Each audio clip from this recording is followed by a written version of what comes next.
ओम श्री साईनाथाय नमः। Good morning, Sai morning.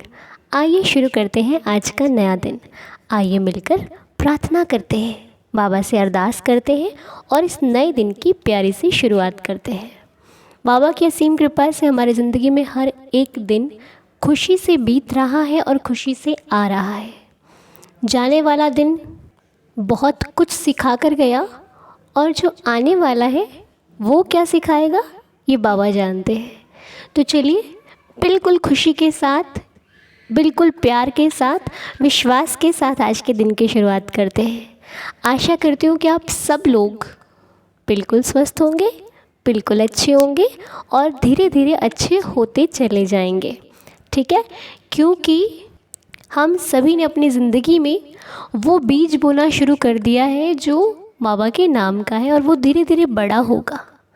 ठीक है, ये जब बहुत बड़ा पेड़ बनेगा ना तो हमें छाया देगा, सुख की छाया, सुकून की छाया, लेकिन उसके लिए मेहनत हमको करनी पड़ेगी। कोई भी लाइफ में ऐसा काम नहीं है जिसके पीछे मेहनत ना हो। लाइफ में किसी की भी ज़िंदगी इतनी आसान नहीं है जितनी हमें दिखाई देती है। चाहे कोई भी है, बहुत ज़्यादा अमीर है वो भी संघर्ष कर रहा है या फिर ये कहिए कि कर चुका है, और जिनके पास अभी बहुत कम है, जो भी जैसी भी परिस्थिति है वो भी संघर्ष कर रहे हैं। कोई सुख में रहकर संघर्ष कर रहे हैं, कोई दुख में रहकर संघर्ष कर रहे हैं। और पूरी तरह सुख कहा जाए तो किसी के पास नहीं है। और जो भगवान के सहारे चल रहे हैं वो दुख में भी सुख का अनुभव कर रहे हैं। ये बात पक्की है, इसमें कोई दो राय नहीं है कि भगवान को मानने वाला निराश होगा। भगवान को मानने वाला घबरा सकता है, भगवान को मानने वाला डर सकता है, भगवान को मानने वाले को लोग बुरा भला कह सकते हैं, लेकिन भगवान को मानने वाले को कोई हरा नहीं सकता है, उसको कोई गिरा नहीं सकता है। वो इसलिए क्योंकि उसका जो हाथ है ना वो उसके मालिक ने थाम रखा है। वो मालिक जो कभी किसी के लालच में नहीं आते, किसी के कुछ देने से अपने साथी का साथ नहीं छोड़ते, किसी चमक को देखकर अपने आप को निराश नहीं करते, वो है मेरे बाबा, मेरे मालिक। क्योंकि हम जब किसी इंसान का सहारा लेते हैं ना, कई बार होता है इंसान कहता है अरे इसके पास तो है ना बहुत सारे लोग हैं, बहुत सारे जो भी जिस भी प्रकार हम कहते हैं कि ऐसे इंसान को पास में रखना चाहिए, मुसीबत के समय काम आएंगे। क्योंकि ऐसा हम भी पहले कहा करते थे, अरे ये व्यक्ति अच्छा है, इसको इसके साथ बना कर रखो, काम आएगा कभी, है ना, ऐसा हम लोग कह देते। लेकिन जब ईश्वर का साथ ना हो ना तो ऐसे लोग भी साथ छोड़ देते हैं। जब अपने पास कुछ ना हो ना तो कोई नहीं आता साथ देने के लिए। हमारी माता जी एक कहावत कहते अपने घर से खाकर चलो तो बाहर भी भोजन मिलता है, यदि अपने घर से भूखे जाओ तो बाहर भी भोजन नहीं मिलता। ये उनकी बातें हैं और कई बार हमने अपनी लाइफ में इसको फील भी किया है कि घर से खाकर निकलो तो बाहर सब कुछ मिलता है, भोजन है, लेकिन घर से भूखे निकलो तो बाहर भी कई बार भूख के मारे इंसान तड़पता रहता है, खाना ही नहीं मिलता। कई बार तो पूरा पूरा दिन हो जाता है भोजन ना खाए हुए, लगता है कि अरे आज किया क्या था, आज भोजन ही नहीं मिला, ढंग से पेट नहीं भरता। होता है कभी कभी ऐसा। इसका भाव यही समझ में आता है मुझे तो कि यदि हम अंदर से तृप्त हैं तो बाहर सब कुछ अच्छा लगेगा। वही वाली बात है, जब मन दुखी होता है ना तो किसी पार्टी फंक्शन में भी जाओ तो मन नहीं लगता, लगता है कि अरे अच्छा नहीं लग रहा कुछ। और अंदर से खुश हो तो घर में ही आनंद है, कोई साथ है नहीं है फ़र्क नहीं पड़ता, हम अपने आप में ही खुश रहते हैं। इसीलिए हमने तो ये सीखा है कि जग से नाता तोड़ के साईं से नाता जोड़ लो, वो है तो सब कुछ है, वो नहीं तो कुछ भी नहीं। तो बाबा की असीम कृपा से नए दिन की शुरुआत करनी है। हम अपने श्री साईनाथ के चरणों में उनको स्पर्श करते हुए प्रार्थना करते हैं कि प्रभु बाबा आपकी रहमत, आपकी कृपा से एक नए दिन की शुरुआत करने जा रहे हैं। आप सब जानते हो, अंतर्यामी हो, कण कण में आपका वास है। हे प्रभु सभी के कष्टों को उनसे दूर कर दीजिए, सभी की ज़िंदगी में खुशियों का आगमन हो, हर भक्त आपका सुख में रहे, साईं में रहे, सबके जीवन में आपके आशीर्वाद का प्रकाश हो, आपकी रहमत का प्रकाश हो, आपका आशीर्वाद हर भक्त के घर घर बरसे। जो तकलीफ़ में है उनकी तकलीफ़ों को दूर कर दीजिए, जो कष्ट में है उनका कष्ट से छुटकारा हो जाए, जो किसी मनोकामना की पूर्ति का इंतज़ार कर रहे हैं, उनकी इच्छा पूरी नहीं हो रही है, मेरे मालिक आपकी कृपा से उनको उनकी जो भी मनचाही इच्छा है, मनोकामना है, वो उनको मिले, ताकि वो अपने जीवन में कुछ सुकून का अनुभव कर सके। और यदि किसी की भलाई के लिए कुछ ना हो, यदि किसी भक्त को कुछ नहीं समझ में आ रहा, वो किसी गलत चीज़ को आपसे मांग रहा है, तो मेरे मालिक उनको संकेत कीजिए कि वो उनके लिए सही नहीं है, ताकि वो, क्योंकि कई बार हम किसी वस्तु को पाने के लिए इतने परेशान हो जाते हैं, हमें नहीं पता होता कि वो सही नहीं है, लेकिन फिर भी हम परेशान रहते हैं। इसलिए बाबा से मेरी प्रार्थना है कि साईं आप ही मार्गदर्शन कीजिए, आप ही सहारा बनिए, आप ही सबको संभाल लीजिए ना देवा। मुझे मेरे बाबा पर पूरा भरोसा है, मुझे मेरे साईंनाथ पर पूरा विश्वास है कि कोई आए ना आए, वो ज़रूर आएगा। कोई सुने ना सुने, मेरा साईं ज़रूर सुनेगा। इसी विश्वास के साथ मैं अपने दिन की शुरुआत हम सभी लोग एक साथ करते हैं। साईं दया करें, साईं कृपा करें, बाबा का आशीर्वाद हम सभी पर बना रहे, हमारी श्री साईं चरणों में यही प्रार्थना है। और जिन भी भक्तों के लिए हम प्रार्थना करते हैं, हम जिनके लिए भी अरदास करते हैं, मेरे बाबा उन सब की अरदास को स्वीकार करते हैं। बस आप जिनको भी कष्ट है वो लोग उदी लेना शुरू कीजिए विश्वास और भरोसे के साथ। जिनको कोई तकलीफ़ है वो 11 वचनों का पाठ करना शुरू कीजिए। देखिए पाठ बहुत सारे हैं, बस श्रद्धा से आप एक पकड़ लीजिए, या फिर जो आप रूटीन में करते हो वो करते रहिए, बाबा आपको आशीर्वाद ज़रूर देंगे। जैसे कि अगर आप साईं कष्ट निवारण का मंत्र पाठ करते हो वो करो, श्रद्धा से करो, सब सुनेंगे बाबा। और बावनी का पाठ करते हैं आप, वो कीजिए। नाम जाप करते हैं, अत्यधिक ज़्यादा ही कुछ रौनक है नाम जाप में। नाम जाप करते हो तो बहुत अच्छी बात है, करते रहिए। ये नहीं कि इतना कर लिया अभी कुछ मिला नहीं, ऐसा नहीं सोचिएगा, आप करते रहिए, आपको मिलता रहेगा। देने वाला आपको नहीं सोच रहा, वो देता जा रहा है। बस वो आपकी पहले हिम्मत को बढ़ाता है, पहले आपकी सबूरी को बढ़ाता है, फिर वो आपको ये दिखाता है कि देख तेरे पास क्या क्या नहीं है। तो बाबा की असीम कृपा से आज जो नाम हम प्रार्थना में लेने जा रहे हैं, साईनाथ उनको खुश रखें, हेल्दी और हैप्पी रखें।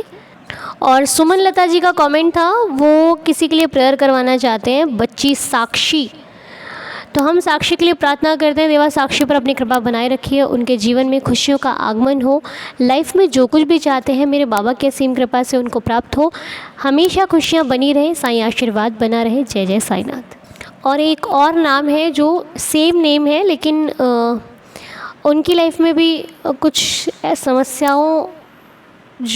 समस्याएं चल रही हैं। हम बाबा से प्रार्थना करते हैं कि देवा अपने भक्तों को हिम्मत दे, ताकि वो समस्याओं का सामना कर सके, अपनी कठिनाइयों को स्वयं उससे लड़ सके, और आपके आशीर्वाद से जीवन में खुशियों का आगमन हो, आपका आशीर्वाद आपकी कृपा बरसे, ताकि आपके भक्तों को हमेशा सुख का अनुभव होता रहे साईनाथ। और बिस्नी वर्मा जी के लिए हम बाबा के चरणों में प्रार्थना करते हैं, देवा बिस्नी वर्मा जी को जो भी तकलीफ़ है, जो परेशानी है, जो उनकी सेहत से उनको अच्छा फील नहीं हो रहा है, मेरी बाबा की कृपा से उनकी ज़िंदगी में जो ये तकलीफ़ है वो कम हो जाए। साईनाथ दया करें, कृपा करें कि वो जिस कष्ट से गुजर रही हैं उस कष्ट से उनका छुटकारा हो, बाबा की असीम कृपा बरसे और वो खुश हो जाएं, स्वस्थ हो जाएं, हेल्दी हो जाएं, मेरी साईं चरणों में प्रार्थना है। और कल याचना जी का बर्थडे था, हम विश नहीं कर पाए थे, हैप्पी बर्थडे याचना जी। साईनाथ आपको खुश रखें, हेल्दी और हैप्पी रखें, बाबा की असीम कृपा आपके जीवन पर सदैव बरसती रहे, जो चाहते हो मेरा साईं आपको सब कुछ दे, हर खुशी दे। साईनाथ की असीम कृपा से आपके जीवन में आने वाला हर पल खुशियों से भरपूर हो, मेरे बाबा के श्री चरणों में यही प्रार्थना है। और आंटी जी का नाम गंगा शर्मा है, उनकी हेल्थ इशू है, उनकी सेहत ठीक नहीं है। हम बाबा से प्रार्थना करते हैं गंगा शर्मा आंटी जी की सेहत जल्दी से जल्दी अच्छी हो जाए, वो स्वस्थ हो जाएं और उनके जीवन में आने वाला हर पल खुशी से भरपूर आए, वो तंदुरुस्त रहें, मेरी साईं चरणों में प्रार्थना है। और एक चीज़ मैं और कहना चाहती हूँ, एक नाम जो परसों हमने लिया था प्रार्थना में, लेकिन उसके बाद उनका मैसेज आता है कि अनु आपने नाम नहीं लिया, तो मैं एक रिक्वेस्ट करना चाहती हूँ, प्रार्थना सिर्फ नाम के लिए न सुने, प्रार्थना करने के लिए सुनिए। क्योंकि प्रार्थना सिर्फ नाम के लिए सुनना, ये थोड़ा सा हमारा स्वार्थ हो जाएगा। और क्योंकि जो हम ये सेवा कर रहे हैं ना, ये बाबा को प्रार्थना कर रहे हैं, और ऐसा फील करते हैं कि साईनाथ सुनते हैं, तो ये भी सोचिए कि साईनाथ देख भी रहे हैं। आपका नाम आया है लेकिन आपने सुना नहीं, ठीक है। आप प्रार्थना कीजिए, क्या हो रहा है वो बाबा पर छोड़ दीजिए। कब कर रहे हैं वो साईनाथ करेंगे, ना मैं कर सकती हूँ, ना हम में से कोई और कर सकता है। हम सिर्फ़ और सिर्फ प्रार्थना कर सकते हैं, इसलिए प्रार्थना कीजिए, बाकी सब बाबा पर छोड़ दीजिए। ठीक है, प्रार्थना सुनिए, सुनने के साथ साथ करिए, अपने लिए ही नहीं दूसरों के लिए भी कीजिए, तब इसका अत्यधिक फल आपको मिलेगा। ठीक है, बाकी जैसी इच्छा साईनाथ की। और घनश्याम अग्रवाल अंकल जी और राधा अग्रवाल आंटी जी की आज मैरिज एनिवर्सरी है। हम पूरा परिवार मिलकर इन दोनों को बहुत सारी शुभकामनाएं देते हैं कि आंटी और अंकल जी के जीवन में आने वाला हर पल खुशियों से भरपूर हो, जीवन में खुशियां आए, तंदुरुस्त रहें दोनों हमेशा। बाबा की असीम कृपा इनका और इनके परिवार पर बनी रहे। जो चाहते हैं लाइफ में साईनाथ इनको हर खुशी दे। निशा अग्रवाल जी का जन्मदिन है। निशा जी बहुत सारी शुभकामनाएं आपको। साईनाथ आपको खुश रखें, हेल्दी और हैप्पी रखें। बाबा की असीम कृपा आपके जीवन पर सदैव बरसती रहे। मेरी श्री साईनाथ के चरणों में ये प्रार्थना है, साईं आपको सदैव खुश रखे, हेल्दी और हैप्पी रखे, दया रहे साईनाथ के आपके जीवन आपके परिवार पर। और अंतरा का बर्थडे है आज। अंतरा जी हैप्पी बर्थडे आपको। साईं आपको खुश रखें, हेल्दी और हैप्पी रखें। बाबा की असीम कृपा आपके जीवन पर सदैव बरसती रहे। मेरी श्री साईं चरणों में यही प्रार्थना है कि आपकी हर एक इच्छा मनोकामना साईनाथ पूरी करें। और सत्यजीत चौधरी भैया की सेहत ठीक नहीं चल रही है। हम साईं चरणों में प्रार्थना करते हैं कि भैया की सेहत जल्दी से जल्दी अच्छी हो जाए। साईं कृपा करें और उनकी सेहत अच्छी हो जाए। भैया ओदी ले लीजिएगा, आप जल्दी ही सुधार हो जाएगा तबीयत में। और एक बच्ची है जिसका नाम लायला है। हम लायला के लिए प्रेयर करते हैं कि वो बहुत कष्ट में है, तकलीफ़ में है। मेरी साईनाथ के श्री चरणों में अरदास है कि बाबा लायला पर कृपा करना। वो जिस कष्ट में है आप उस कष्ट से उसका छुटकारा करा दीजिए, आप उसको सुकून दीजिए, आप उसको राहत दीजिए अपनी रहमत से, ताकि वो जल्दी से जल्दी स्वस्थ हो जाए। मेरे श्री साईनाथ के चरणों में यही प्रार्थना है। और तेजस्विनी जी का बर्थडे है आज। हैप्पी बर्थडे तेजस्विनी जी। साईनाथ आपको खुश रखें, हेल्दी और हैप्पी रखें। बाबा की असीम कृपा आपके जीवन पर सदैव बरसती रहे। खुश रहिए, हेल्दी रहिए, हैप्पी रहिए। हर इच्छा मनोकामना आपकी मेरे साईं पूरी करें। मेरे श्री साईं चरणों में प्रार्थना है।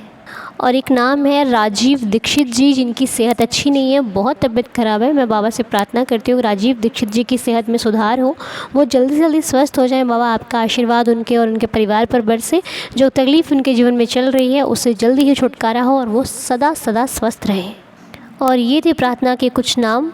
बाकी बाबा सभी पर कृपा करें। जिनके नाम हम नहीं ले पाए हैं, मेरा साईं उनको सबको देख रहा है। बाबा सब पर कृपा करना। मुझसे गलती हो सकती है, तुमसे गलती नहीं हो सकती। और आप लोग निराश ना होइएगा, अगर नाम नहीं आया कल आ जाएगा, लेकिन आप लोग भी ठीक हो जाएंगे, बिल्कुल ठीक हो जाएंगे। भरोसे में बहुत ताकत होती है, दुआ में बहुत ताकत होती है। दुआएं जब रंग लाती है ना तो ज़िंदगी बदल जाती है। इसलिए दुआ करते रहिए, अपने लिए भी औरों के लिए भी, जिन्हें जानते हो उनके लिए भी, जिन्हें नहीं जानते उनके लिए भी। अरे हम तो उनके बच्चे हैं जो दूसरों के लिए क्या, जिनसे बनती नहीं है उनके लिए भी प्रार्थना करते हैं कि प्रभु उसको भी ठीक रखना। जो हमें पसंद नहीं करता उनको भी स्वस्थ रखना, जो पसंद करते हैं उनको भी स्वस्थ रखना। तो हम उनकी संतान हैं जिसने कभी किसी का बुरा नहीं चाहा। इसलिए करते रहिए, बाकी बाबा पर छोड़ दीजिए। आइए अब साईं लीला सुन लेते हैं। हेलो अनु जी, ओम साई राम। मैं जम्मू से रिम्पी बात कर रही हूँ। मैं आपकी साईं दीदार फैमिली से 2-3 साल से जुड़ी हुई हूँ। मेरे मन में कोई भी क्वेश्चन होता था, जैसे ही मैं आपका ये मैसेज पढ़ती थी, मेरे को आपकी तरफ से, साईं बाबा की तरफ से कुछ ना कुछ रिप्लाई मेरे को ज़रूर मिल जाता था। एक बार मेरा बेटा जो है साईं बाबा की कृपा से वो यूएस से गया हुआ है। उसकी आँख में नीचे कोई छोटा सा दाना हो गया। मैं आपको साईं बाबा की उदी की लीला बता रही हूँ। बेटे को फ़ोन किया, बेटा बोलता है मम्मा मेरी आँख में दर्द हो रहा है। उसकी आँख के नीचे छोटा सा कोई लाल सा दाना निकल गया। जब मैंने उसको वीडियो कॉल में देखा तो उसकी आँख स्वेल भी हुई और उसकी आँख में दाना भी निकला हुआ। मैं यहाँ पे डर गई। मैंने कहा अब क्या करेगा, उसको उधर मेडिकल का भी इतना पता नहीं है तो क्या करेगा वो। मैं उठी, मैं अपने मंदिर में जो साईं बाबा के स्वरूप आए हुए हैं हमारे घर, जो मैं शिरडी से लाई थी, वहाँ पे गई। मैंने माथा टेका और वहाँ पे मैंने उनकी उदी उनके सामने बैठकर मैंने कहा साईं बाबा ये उदी मैं अपनी आँख पे लगा रही हूँ, वो इतनी दूर है, आप तो साथ में हो। ये उदी मैं अपनी आँख में लगा रहा हूँ, उसको वहीं पे दर्द जो है बंद कर देना, कि उसको जब भी मैं उसको फ़ोन करूँ तो वो मेरे को बोले मम्मा मेरे को दर्द तो है ही नहीं। अनु जी मैंने शाम को फिर उसको फ़ोन किया, मैंने डर के कारण उससे पूछा ही नहीं कि भाई बेटा तेरे को दर्द है या नहीं। मॉर्निंग में जब मैंने उसको फ़ोन किया, मैंने कहा बेटा, मैंने रात को भी एक बार उदी फिर लगा लिया अपनी आँख में। मॉर्निंग में मैंने फिर फ़ोन करके पूछा, मैंने कहा बेटा आपको पेन है? वो बोलता मम्मा कौन सी पेन? पेन तो है ही नहीं, वो छोटा सा दाना वो धीरे धीरे बैठ गया है। अब आप देखो बेटा, यूएसए में मैं यहाँ पे, और उदी जो मैंने अपनी आँख में लगाई, और साईं बाबा ने कैसे उसकी उधर उधर उसको ठीक कर दिया। ये साईं बाबा की उदी की लीला है। अनु जी, मैंने साईं बाबा को अपने पापा माना हुआ है, ना मेरी मम्मी है ना मेरे पापा हैं। और जब से मेरी मम्मी की डेथ हुई है तब से मैंने शिरडी को अपना मायका मान लिया। 2 साल हो गए मेरी मम्मी की डेथ हुई है। लास्ट ईयर ही मैंने शिरडी जाना था, मेरे बेटे का यूएसए का वीज़ा आया, हमें साईं बाबा ने बुलावा भेजा, हम साईं बाबा की कृपा से शिरडी गए। तो मैंने घर से साईं बाबा को बोला, साईं बाबा मैं अपने मायके आ रही हूँ। मैंने तो मान लिया कि आप मेरा शिरडी मायका है, पर आपको मेरे को बताना है कि आपने मेरे को अपनी बेटी और आप मेरे को अपने मायके बुला रही हो। मैं जैसे ही वहाँ पे आऊँ, आप मेरे को, मेरे बेटे को या इनको, मेरे पति को, किसी को भी कुछ ना कुछ शगुन के तौर पर कुछ ना कुछ कोई उनको लगे और मेरे को भी लगे कि मेरे बाबा ने मेरे को अपनी बेटी मान लिया और ये मेरे शिरडी जो मेरे आज से मेरा मायका है। अनु जी आप बिलीव नहीं करोगे, जैसे ही हम समाधि मंदिर गए, हमने माथा टेका, फिर हम द्वारका माई आए, वहाँ पे भी बैठे माथा टेका। उसके बाद हम साईं चावड़ी चले गए। चावड़ी जब गए, मैं अपनी लाइन में दर्शन कर रही थी, ये पति और बेटा अपनी लाइन में दर्शन कर रहे। मैं बाहर आ गई, जैसे ही वो आए तो मैंने देखा इनके हाथ में नारियल और साईं बाबा का चोला। मैंने कहा ये आपको कहाँ से मिला? तो ये मेरे को बोलते हैं कि ये मेरे को अंदर से पुजारी जी ने, पंडित जी ने दिया है। अब आप देखो, मैंने अपने घर में बोला था कि साईं बाबा शिरडी मेरा मायका है और मेरे को प्रूफ करके बताना, मेरे को बताना कि आपने मेरे को बेटी माना है और आप मेरे को शगुन डालोगे। देखो अनु जी, इन्होंने इनके हाथ में शगुन दे के और मेरे को बता दिया कि तू अकेली नहीं है, तेरा मायका, तेरे मम्मी पापा सब शिरडी में है। और साल में, मैं नहीं कहती वो मेरे को हर महीने, हर 6 महीने में बुलाएं। मैंने यही बोला जैसे छुट्टियां पड़ती हैं, साल में लड़कियां मायके जाती हैं, ऐसे ही आप इस छुट्टियों में मेरे को एक बार ज़रूर बच्चों के साथ, पति के साथ ज़रूर बुलाना। और वो साईं बाबा हर साल मुझे बुला रहे हैं।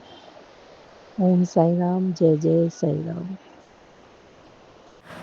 कोई कितनी ही दूरी पर हो, कहते हैं जब बाबा को सच्चे दिल से याद किया जाता है तो हमेशा बाबा हमारे पास होते हैं। दूरी सिर्फ हमारे लिए मायने रखती है, बाबा के लिए दूरी कोई मायने नहीं रखती। बाबा तो यहाँ भी मेरे पास हैं, वहाँ भी हैं, आपके पास भी हैं। इसीलिए तो हम ये प्रार्थना करते हैं। और कितनी दूर दूर है, हम लोग पास में है नहीं ना, लेकिन हम दूर हैं, साईं दूर नहीं है। इसीलिए प्रार्थना स्वीकार होती है, क्योंकि हम लोग तो दूर दूर हैं, लेकिन जो ये आत्मा में बैठे हैं हमारे परमात्मा है ना, ये दूर नहीं है, ये हम सबके पास है। और सबको देख रहे हैं कि सच्चे दिल से ये बच्चे इतनी दूर दूर से प्रार्थना कर रहे हैं, तो सुनना तो पड़ेगा साईनाथ को। बस ये है लीला मेरे बाबा की, जो कोई समझ लेता है और कोई सोचता रह जाता है कि हो क्या रहा है। तो सच में आपने इतनी अच्छी लीला सुनाई है ना, कि बहुत सुंदर एक भाव आ गया मन में कि बाबा को यदि अपना मानो, उनसे कहो, तो ऐसा हो नहीं सकता कि वो सुने ना, क्योंकि वो हर जगह है। उनके आने जाने के लिए उनको किसी वाहन, किसी चीज़ की ज़रूरत नहीं, हमें ज़रूरत पड़ती है। इसीलिए बाबा आपका बहुत बहुत शुक्रिया, अपने भक्तों की इतनी जल्दी विश पूरी करते हो, आप सब कुछ करते हो देवा। आपसे बढ़कर हमें कौन इतना प्यार करेगा, आपसे बढ़कर हमारी कौन इतनी केयर करेगा, कौन इतनी रक्षा करेगा हमारी, कौन इतना ख्याल रखेगा। थैंक यू सो मच देवा। और रिम्पी जी आपका भी बहुत बहुत धन्यवाद, इतनी प्यारी लीला आपने हम सबके साथ शेयर करी, हमें बहुत अच्छा लगा सुनकर। और जिनका भी मायका है शिरडी, उन सभी को ऐसा ही फील होता है कि वो जाते हैं तो बाबा उनको एक माँ और एक पिता की तरह उनकी केयर करते हैं, उनकी देखभाल करते हैं और उन्हें वापसी आते हुए भर भर कर भेजते हैं। ये बात तो बिल्कुल सच है, चाहे उसको माता मानो, पिता मानो, अपना फ्रेंड मानो, वो कहाँ से खाली हाथ नहीं भेजता, वो भर भर के भेजता है और साथ में खुद भी आता है। ये बात तो मैं भी मानती हूँ। थैंक यू सो मच देवा, और आप सभी को भी बहुत बहुत शुभकामनाएं, क्योंकि पता नहीं कब किसका शिरडी का बुलावा आ जाए। तैयार रहिए, मालिक कब बुला ले कोई नहीं जानता। बाकी आइए अब दिन की शुरुआत करते हैं, 11 वचनों को पढ़ते हैं। ओम साई राम। जो शिरडी में आएगा आपद दूर भगाएगा, चढ़े समाधि की सीढ़ी पर, पैर तले दुख की पीढ़ी पर, त्याग शरीर चला जाऊंगा, भक्त ही तू दौड़ा आऊँगा, मन में रखना दृढ़ विश्वास, करे समाधि पूरी आस, मुझे सदा जीवित ही जानो, अनुभव करो सत्य पहचानो, मेरी शरणा खाली जाए, हो तो कोई मुझे बताए, जैसा भाव रहा जिस जन का, वैसा रूप हुआ मेरे मन का, भार तुम्हारा मुझ पर होगा, वचन न मेरा झूठा होगा, असहायता लो भरपूर, जो मांगा वह नहीं है दूर, मुझ में लीन वचन मन काया, उसका ऋण ना कभी चुकाया, धन्य धन्य वह भक्त अनन्य, मेरी शरण तज जिसे न अन्य, अनंत कोटि ब्रह्मांड नायक राजाधिराज योगिराज परब्रह्म श्री सच्चिदानंद सद्गुरु साईनाथ महाराज की जय। बाबा के श्री चरणों में कोटि कोटि प्रणाम, और बाबा का दीदार करते हुए, बाबा को नमन करते हुए, साईं चरणों को स्पर्श करते हुए आज की प्रार्थना को यहीं पर संपूर्ण करते हैं। मिलते हैं बहुत जल्द नेक्स्ट वीडियो में, तब तक के लिए ओम साई राम, जय जय साई राम।